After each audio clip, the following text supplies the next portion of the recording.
আসসালামু আলাইকুম। ওয়ালাইকুম আসসালাম, বসেন।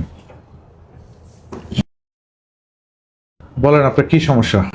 স্যার বেশ কিছুদিন যাবত পেট ব্যথা করতেছে। ও আচ্ছা, ঠিক আছে।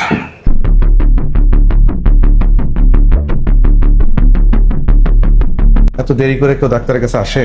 বড্ড দেরি করে আসেন ডাক্তারের কাছে, একদম শেষ সময় আসেন আপনারা। স্যার কোনো সমস্যা মানে খারাপ কিছু?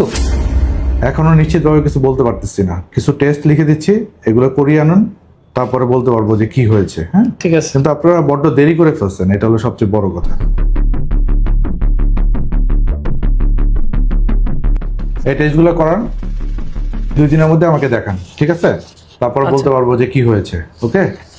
স্যার এই টেস্টগুলো কি আমি যে কোনো হসপিটাল থেকে করতে পারবো? না না, টেস্টগুলো কিন্তু অবশ্যই আপনি আমাদের হসপিটাল থেকে করাবেন। না হলে যদি কোনো ভুল রিপোর্ট আসে সেই ক্ষেত্রে কিন্তু আমরা দায় দায়িত্ব নিতে পারবো না, পুরো দায় দায়িত্ব আপনাকে নিতে হবে। আচ্ছা ঠিক আছে। ঠিক আছে। জি, আসসালামু আলাইকুম। ওয়ালাইকুম আসসালাম। Next day. স্যার টেস্টগুলো নিয়ে আসছি। ও আচ্ছা, বসেন।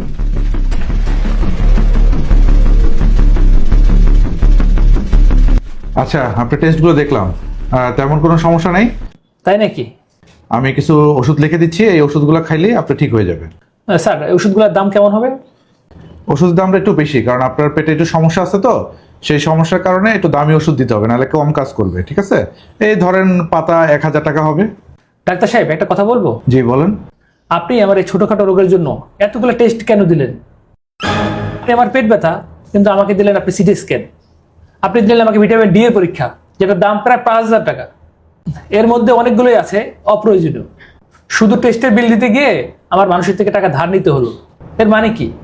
আপনি কি আসলে ডাক্তার নাকি শুধু কমিশনের ব্যবসা করেন? তাদের মতো 2-1 জন ডাক্তার থাকলে হসপিটালে আর কোনো কিছু লাগবে না। আর আমার সব টেস্ট আপনার পছন্দের হসপিটালে কেন করতে হবে? এসবের জন্য আপনাকে একদিন জবাব দিয়ে দিতে হবে ডাক্তার সাহেব। আমাদের মতো নিরীহ মানুষ যারা আছেন তাদেরকে আপনারা চেটে চেটে খাচ্ছেন, চুষে খাচ্ছেন এই টেস্ট দিয়ে। এটা আপনাদের সেবা না, এটা হচ্ছে আপনাদের বিজনেস। এই বিজনেসগুলো বন্ধ করেন, মানুষের সেবা করেন। এই অতিরিক্ত টেস্টের কারণে আমাদের মতো সাধারণ মানুষ হসপিটালে আসা বন্ধ করে দিয়েছে। আর আসলেও টেস্ট করতে পারে না, তারা তাদের সঠিক চিকিৎসা পাচ্ছে না, শুধুমাত্র আপনাদের মতো কসাই নামে ডাক্তারদের জন্য, যাদের কাজ শুধু টেস্ট দেওয়া, মানুষের সেবা না।